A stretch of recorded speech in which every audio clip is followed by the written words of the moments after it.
heart-shaped box for weeks. I've been drawn into your magnetar pit trap. I wish I could eat your cancer when you turn black. Hey, wait, I got a new complaint. Forever in debt to your priceless advice. Hey, wait, I got a new complaint. Forever in debt to your priceless advice. Hey, wait, I got a new complaint. Forever in debt to your priceless advice.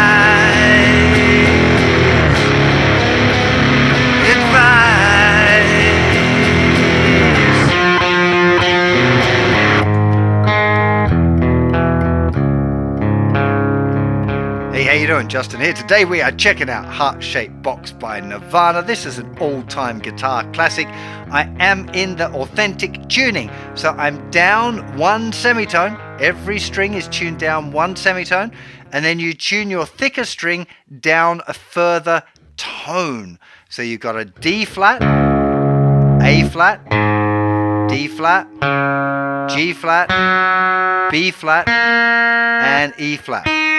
It totally works in standard tuning, but I've given it to you in this particular tuning because I've just been playing along with the record. I thought that maybe you would want to play along with the record too. It is loads of fun. It's not that difficult to get into other tunings. If it's something you've been a bit afraid of, then I would try and get over that because there's lots of great songs that are in open tunings. Anyway, let's get to a close-up and check it out.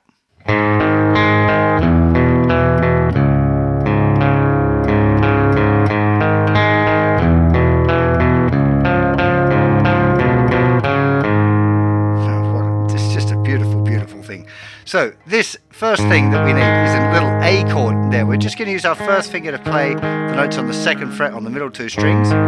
We're going to play all down picks, 5th string, 4th string, 3rd string, 4th string on the A. Then we're going to put second finger down here on the 3rd fret, covering the thickest 3 strings. Now, Kurt uses his second finger. I've kind of taken to a habit of doing that just from copying him, but you could use your 3rd finger or even your 1st finger. Wouldn't really matter. Second finger just seems to fit nicely after the A chord anyway, so probably want to start with that.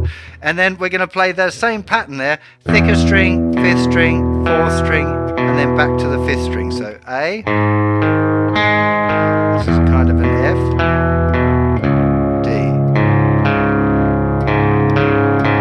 so this is just the open thickest 3 strings. We don't want to be playing the thinnest 3 strings at all. And we got this pattern 6th string, 5, 4, 5, 4, 5. With the rhythm 1, 2, and 3, and 4, and rhythm again 1, 2, and 3, and 4, and. Getting that rhythm right while you sing is one of the trickier bits. So it's definitely something you want to practice enough times that it feels kind of like it's on flow, like you might be able to put it on autopilot and be thinking about the singing. So just that first chunk now. So A, F,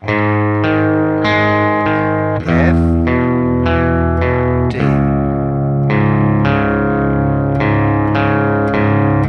Does the same thing again.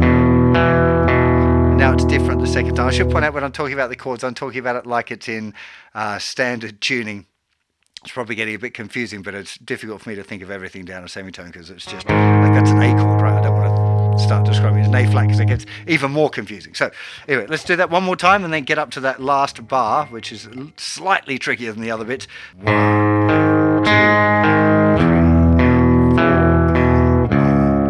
2, 3, 4.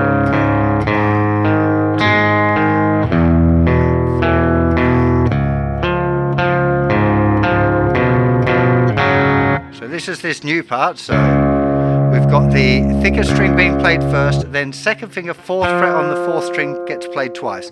1 and 2, then the open A string, the open 5th string, then back to the 4th string where the second finger is down. 1 and 2 and 3 and 4. So So now first finger is going down 3rd fret of the 5th string. You play that once, then you play it again, but you brush through so you hear those 2 notes together. And then it's really targeting the D note here, the open D string, but I can definitely hear this G string ringing out a little bit as well. So it's one of those classic things in Nirvana where to get it sounding right, you want to make the same mistakes in inverted commas that Kurt made. It's not sloppy guitar playing, but it's kind of loose, and he doesn't do things the same way every time, and it's very much the kind of part of the elegance of it is the carefree, slightly technically sloppy, I suppose you could call it, but it's sloppy in a real beautiful way. I'm not knocking the guy as a guitar player at all, genius, but yeah, sometimes he does things that are, you might think if you wrote it down that you would play it slightly more exact, but the fact that he didn't is part of the beauty. So let's go through all of the way through that intro now again. So 3, 4, so A, F, D, 2 and 3 and 4 and A, F, riff, 1 and 2 and 3 and 4 and so continuous that 1 and 2 and 3 and 4 and shouldn't be too difficult to get that bit right. First time 2 and 3 and 4 and second time with the riff 1 and 2 and just then I was thinking about, I should explain how it's slightly different while they're singing it, and I didn't play the intro exactly right. During the song there are lots of variations of that intro. It's not always, in fact more commonly it's so 1 and 2 and 3 and 4, but it doesn't really matter. There's so many different approaches to this, and while you're singing it and the band is vibing, if you play this note an extra time, or you add that one in, or you do an extra strum on that, or you only hit the D instead of the D and the G together, whatever.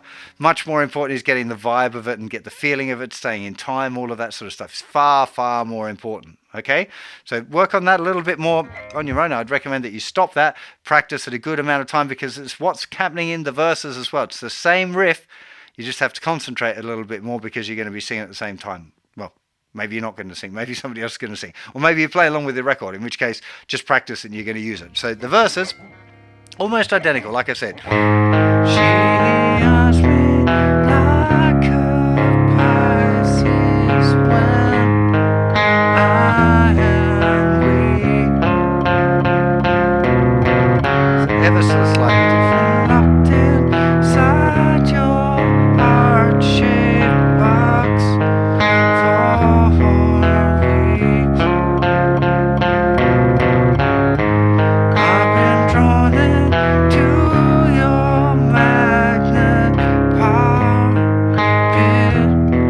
trial. I wish I could eat your cancer when you turn black. For the very last riff in the verses, you want to jump on your fuzz pedal. It sounds like a fuzz pedal to me. If you haven't got a fuzz pedal, maybe you go for some sort of distortion pedal. Hello, Ziggy. What do you want? So I think that Kurt Cobain used an Electro Harmonix big muff. So you might have, if you've got a modeler type of amp, you might be looking for something called like a muff name. I'm using a fuzz face emulator in my quad cortex down here, which is what I'm using for this particular lesson today. So really whatever, and if you haven't got a fuzz, just use a regular distortion. That will work as well. You just want to, it needs to get considerably heavier at that point. Okay, Ziggy, sorry, I've got a lesson to do, darling. Come on, you can come up here if you want, but I've got to do a lesson. I know. So it's going from an A chord. You're going to play that twice. 1. Then third finger's going down in the 4th fret of the 3rd string. And it's not like a blues bend, it's more like a curl. You play it, and it's got a little bit. You kind of hold it and then put a little tail on the end.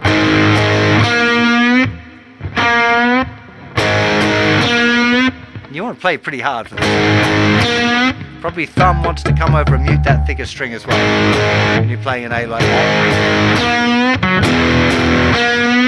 Now the second chord, thickest 3 strings, 3rd fret again, 2nd finger maybe. Sometimes I find myself using the 1st finger. Doesn't really matter, and because it's not a big string bend, you can kind of get away with just using the one finger there. So A, 3rd fret,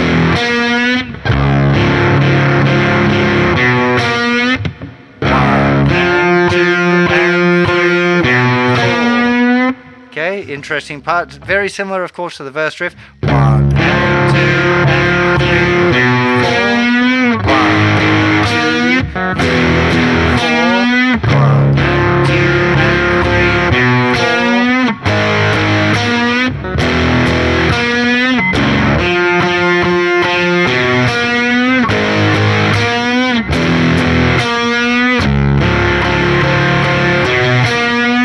I should make a note here as well, when you're looking for your fuzz thing, you want to have quite a lot of fuzz, but there'll be a certain point where you won't be able even really be able to tell what the different notes are. So you want to back it back from that a little bit. Start with it as fuzzy as you can make it, fuzz on 10, and gradually edge it back till you can actually hear the notes, because if there's too much fuzz, it all just kind of gets mashed in together there. So you can still hear the notes. That's what you're going for.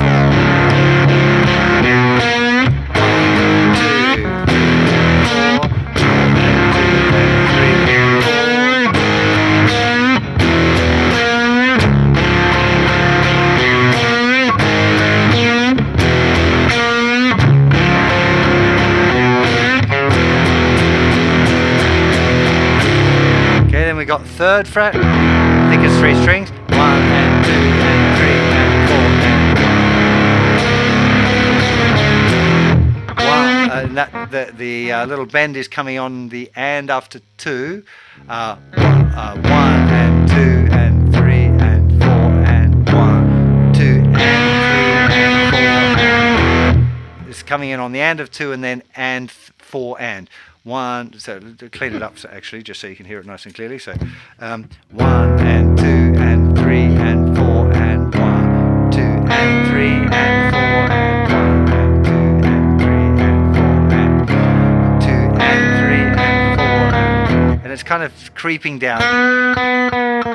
It's not very exact. Sometimes it is held up a little bit more, but it's pretty loose, that, and when there's loads of that fuzz on it, just all becomes a little bit gnarly. You don't have to be worrying too much about the exactness of it all. It's much more about the feeling and the vibe.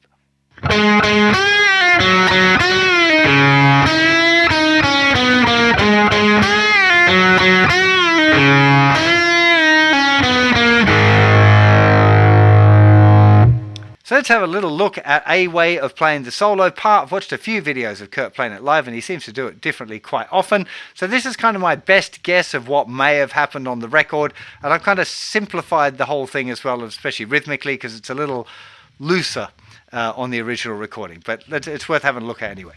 So we're starting off playing the 1st finger in the 7th fret of the 4th string, the A.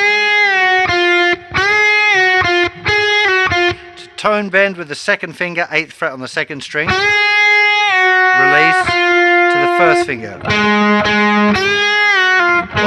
and 2 and again, I'm simplifying the rhythm here. 1 and 2 and 3. Then it's the open G.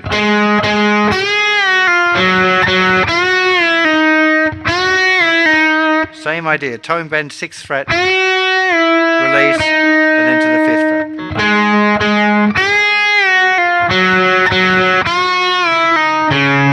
Open D. This is semitone bend at the 5th fret.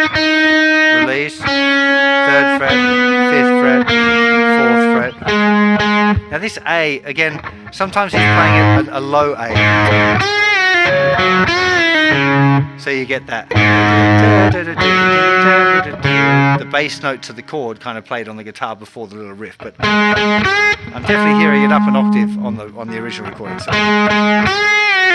But again, it's loose. Yeah, the bends are not always right on.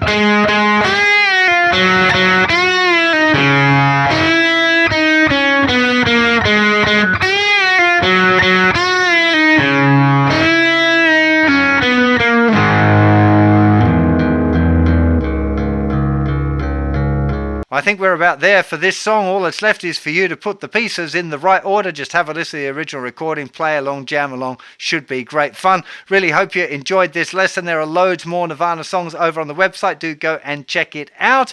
Hope you're having a fantastic day, and I'll see you for plenty more lessons very soon. Take care. Bye-bye.